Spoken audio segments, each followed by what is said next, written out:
இது என்ன வண்டி அப்படின்னு கேட்டிங்கன்னா Bajaj Pulsar. So chain sprocket மாற்றுறதுக்காக நம்மக்கிட்ட வந்தது. ஆனால் கஸ்டமர் வந்து மாற்றுங்கன்னு சொல்லிட்டு வண்டியை கொடுத்துட்டு போயிட்டார். ஆனால் இது இப்போ நம்ம இந்த சின்ன ஸ்ப்ராக்கெட்டோடைய கேஸ் நம்ம ஓப்பன் பண்ணுறோம்.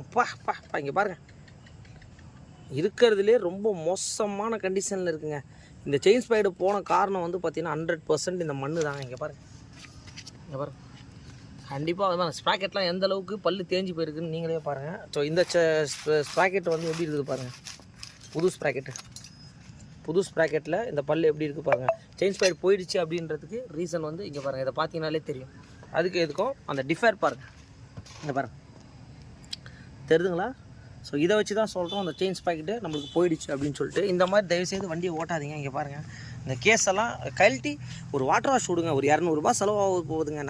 நல்ல கடையில் கொடுத்து வாட்டர் வாஷ் பண்ணி கையோடு போய் ஒரு 1 ஹவரில் பண்ணி கொடுக்குறவங்களாம் இருக்கிறாங்க. கண்டிப்பாக பண்ணிங்கன்னா உங்கள் வண்டிக்காக தான் நிறைய